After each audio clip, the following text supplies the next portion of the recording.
کوئی شک ہو سکتا ہے کہ ہم جنتی ہیں یا نہیں؟ یہ فیصلہ قیامت کے دن ہوگا. لیکن یہ وہ شخصیات ہیں جو ابھی زندہ ہیں، روح جسم کے اندر موجود ہے، کھا پی رہے ہیں، چل رہے ہیں، نبی کی معیت میں بیٹھ رہے ہیں، اور کیا ہے؟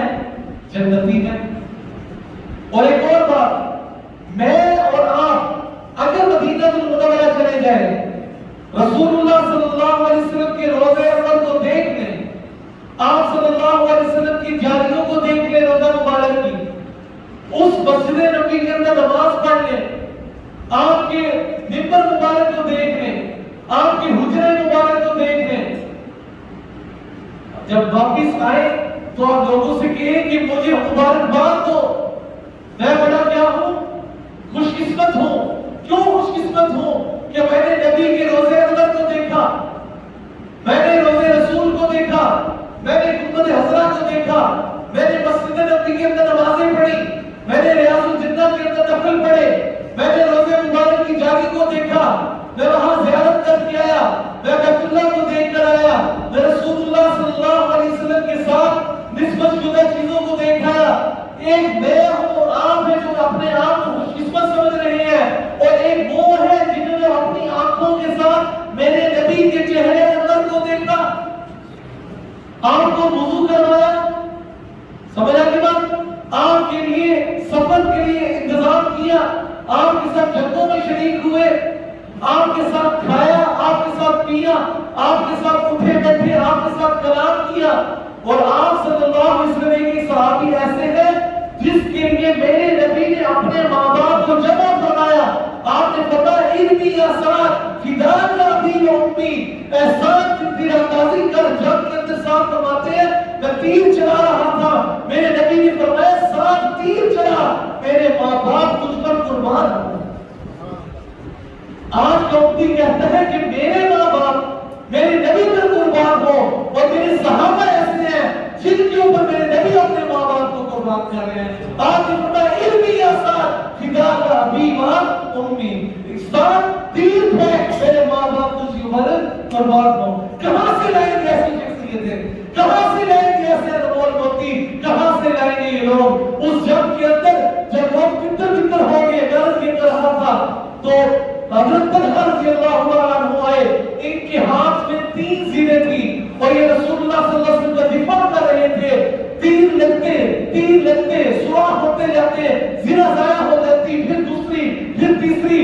جب کچھ بھی نہ بچا تیروں کو روکنے کے لیے، تو طلحہ نے حضور کو بچانے کے لیے اپنا ہاتھ آگے کر دیا، ہاتھ کے اوپر تیر کھاتے رہے. صحابی فرماتے ہیں میں نے طلحہ کا ہاتھ بعد میں دیکھا، وہ تیر کھا کھا کر چھل ہو چکا.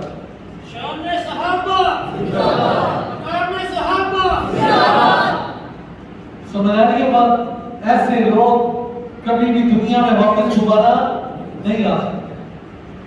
حضرت خالد بن ولید کی بات کر رہا تھا، تو انہوں نے کہا زہر کا پیالہ لایا کہ اور اس کو پیجیے. حضرت خالد بن ولید رضی اللہ تعالیٰ نے کہا لائیے، بسم اللہ الرحمن الرحیم، گھٹ سارا پیجیے اور کچھ بھی نہ ہوگا. کیوں؟ یقین کامل تھا، ایمان کامل تھا، اور اس کامل ایمان اور یقین کی وجہ سے حضرت خالد بن ولید کی جان بچ گئی. ایسا کامل یقین اور کسی کو مل سکتا ہے؟ نہیں مل سکتا. اور پھر ہم انہیں کی اوپر بات کریں، انہیں کی غلطیوں کو دہرائیں، انہیں کی غلطیوں کو دیکھیں. ہمیں یہ حق کسی نے دیا نہیں.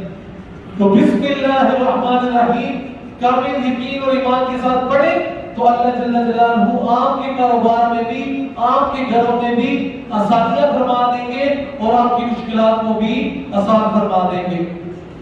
بسم اللہ الرحمن الرحیم کے بعد تھوڑی سی دیر کے لیے میں لفظ الحمدللہ کے اوپر بات کروں گا. لفظ الحمدللہ کیا ہے؟ حمد، الحمدللہ تمام تعریفیں اللہ کے لیے ہیں. الحمد ایک ہوتا ہے حمد اور ایک ہوتا ہے شکر. شکر جو ہوتا ہے یہ کسی نعمت کے مقابلے میں ہوتا ہے. مجھے اللہ جل جلالہ نے بیٹا عطا کیا، میں نے کہا اللہ تیرا شکر ہے. مجھے کاروبار دیا، میں نے کہا اللہ تیرا شکر ہے. مجھے کوئی اور نعمت دی، گاڑی دے دی، بنگلہ دے دیا، کوٹھی دے دی، مال دے دیا، کوئی بھی نعمت دے دی، تو میں نے کہا اللہ تیرا شکر ہے. شکر نعمت کے بدلے میں ہوتا ہے. اور حمد یہ اس کے لیے نعمت کا ہونا ضروری نہیں، نعمت ہو یا نہ ہو ہر حال میں الحمدللہ، ہر حال میں الحمدللہ. اور آپ صلی اللہ علیہ وسلم نے ارشاد فرمایا اگر کسی بندے کو دنیا جہان کی نعمتیں مل جائیں، پوری دنیا کی نعمتیں مل جائیں، اور وہ چاہتا ہے کہ میں ان نعمتوں کے اوپر اللہ کا شکر ادا کروں تاکہ میں ان نعمتوں کے اوپر خدا کا شکر گزار بن جاؤں، تو آپ نے فرمایا اگر اس نے صدقے دل کے ساتھ الحمدللہ کہہ دیا ان تمام نعمتوں کی طرف سے یہ لفظ کافی ہو جائے گا. سمجھ آ رہی ہے بات؟ تو اس لیے الحمدللہ اللہ کو یہ جملہ اتنا پسند ہے کہ حدیث میں آتا ہے افضل ذکر لا الہ الا اللہ، کہ افضل ذکر لا الہ الا اللہ، اور افضل شکر افضل الدعاء الحمدللہ. افضل دعا کیا ہے؟ الحمدللہ. دنیا جہان کی تمام نعمتیں مل گئی، کہا الحمدللہ کافی ہو جائے گا. اور یہ ایسا عجیب جملہ ہے کہ اللہ کو اتنا پسند ہے کہ ایک بندے نے اللہ کی تعریف اس طرح کی، اس نے کہا اللہم لک الحمد کما ینبغی لجلال وجہک وعظیم سلطانک. جب اس نے جملہ کہا فرشتے کانپ اٹھے گھبرا کے کہ ہمارے پاس اتنی کاپی اور رجسٹر نہیں ہے کہ اس کا نامہ اعمال میں اس کی نیکی لکھ سکے، اس کی نیکی اتنی زیادہ ہے. اللہ سے پوچھا یا اللہ اس نے ایسا عجیب جملہ کہا کہ اس کی نیکیاں اتنی زیادہ ہیں ہم کیسے لکھیں گے؟ اللہ نے فرمایا اس جملے کی نیکی نہ لکھو، قیامت کے دن جب یہ بندہ میرے دربار میں پیش ہوگا میں خود اس کو اس جملے کے کہنے کا بدلہ عطا کروں گا. ٹھیک ہے آپ بھی یاد کر رہے ہیں اللہم بڑے بڑے اللہم لک الحمد کما ینبغی لجلال وجہک وعظیم سلطانک.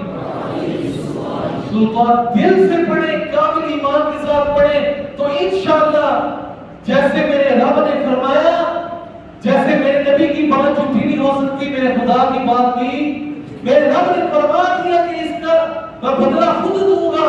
تو یقین کریں جب ہم نے کامل دل کے ساتھ پڑھ لیا، کامل ایمان کے ساتھ پڑھ لیا تو ہم بھی ان لوگوں میں شامل ہو جائیں گے کہ اللہ جل جلالہ ہمیں قیامت کے دن اس کا بدلہ ضرور ضرور عطا فرمائیں گے.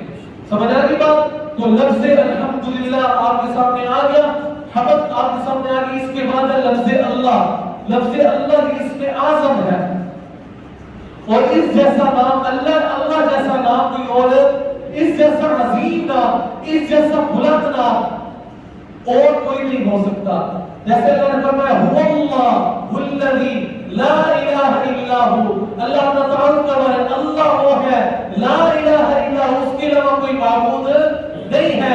آیت الکرسی میں شروع فرمایا اللہ لا الہ الا ہو، اللہ اس کا تعارف کیا ہے کہ لا الہ الا ہو، اس کے علاوہ کوئی معبود نہیں ہے، اس کے علاوہ کوئی مسجود نہیں ہے، اس کے علاوہ رکوع کے لائق کوئی نہیں ہے، طواف کے لائق کوئی نہیں ہے، نظر و نیاز کے لائق کوئی نہیں ہے، منت و منوتی کے لائق کوئی نہیں ہے.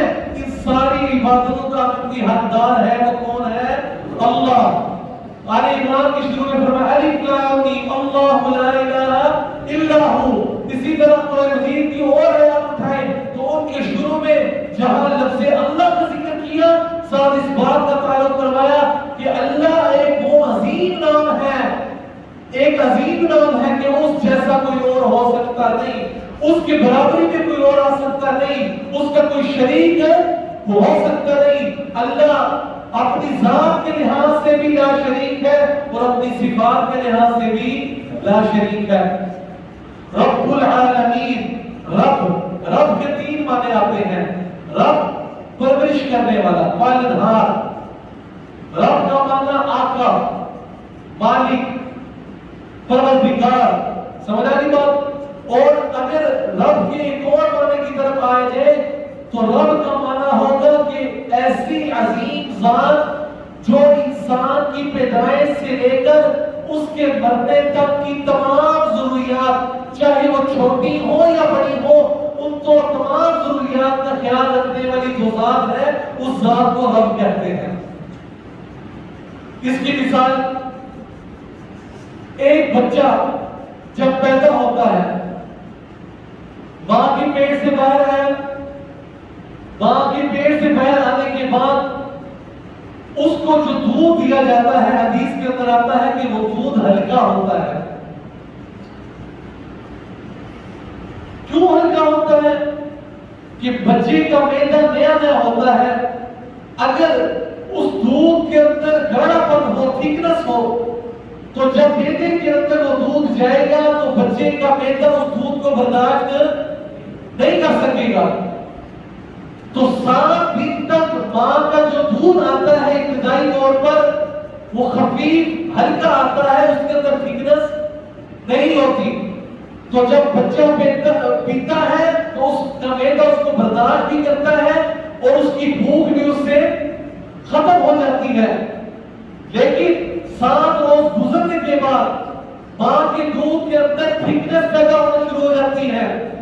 اگر وہ تھکنس نہ پیدا ہو، دوسری وجہ گاڑھا پن نہ پیدا ہو، تو اس بچے کی بھوک مٹے گی نہیں۔ تو اللہ جل جلالہ آہستہ آہستہ اس بچے کی ماں کے پستانوں کے اندر اس دودھ کو تھکنس گاڑھا پن دینا شروع کر دیتے ہیں، تاکہ یہ میرا بندہ اس دودھ کو پیے اور اس کی بھوک بھی مٹ جائے۔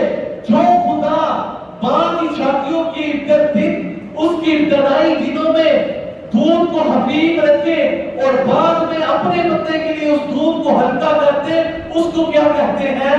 رب کہتے ہیں۔ اور ایسی حکمت اور ایسی کاریگری اللہ کے علاوہ کسی اور کے پاس نہیں ہے۔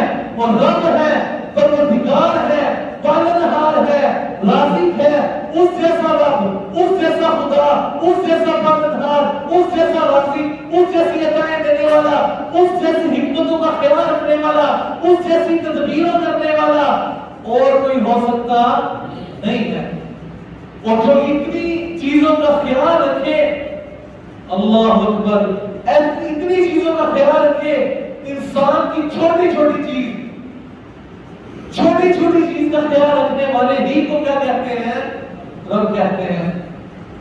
آپ نے کھجور کھاتے ہیں، اس کھجور کے اندر گٹھلی نکلتی ہے، اس گٹھلی کے اندر اوپر ایک باریک سی جلدی ہوتی ہے۔ تو قرآن مجید میں اس کا ذکر کرتے ہوئے اللہ فرماتے ہیں کہ جن کو اللہ کے علاوہ تم پکارتے ہو، وہ اس کھجور کے اوپر جو جلدی ہے اس کے بھی مالک نہیں ہے۔ تو اللہ اتنی گھٹیا چیز، اتنی خفیف چیز کے بھی جب وہ مالک نہیں ہے تو آپ نے اس کو پیدا کیوں کیا؟ تو اللہ نے فرمایا مجھے رب کہتے ہیں، میں نے اس کے اندر بھی تیری ضروریت کا خیال رکھا، تیرا احساس رکھا۔ وہ اس وجہ سے کہ کھجور کی جو گٹھلی ہوتی ہے اس کے اندر کڑواہٹ ہوتی ہے اور کھجور کے اندر مٹھاس ہوتی ہے۔ گٹھلی کی کڑواہٹ کھجور کی مٹھاس میں شامل نہ ہو جائے، اس وجہ سے میں نے اس باریک سی جلدی کو پیدا کیا۔ اس باریک سی جلدی کو پیدا کرنے والے کو کیا کہتے ہیں؟ رب کہتے ہیں۔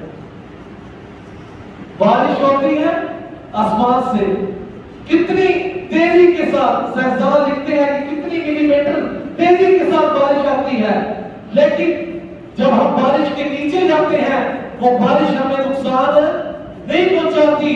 اوپر سے بارش کو تیزی سے برسانے والے کو اور زمین کے اوپر، فصلوں کے اوپر، گندم کے اوپر، چاول کے اوپر، انسانوں کے اوپر آرام کے ساتھ ایک مقدار میں، تھوڑی مقدار میں یہ انسان، زمین، گندم، فصل اس کو برداشت کر سکے، اس رفتار کو آہستہ کرنے والے کا نام کیا ہے؟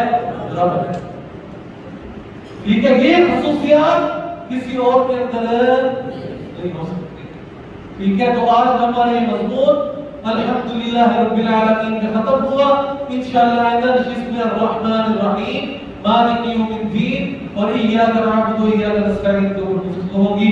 اللہ تعالیٰ میرا کہنا سننا قبول فرما دے، کمی کوتاہی کو اللہ معاف فرما دے۔ الحمدللہ رب العالمین ولا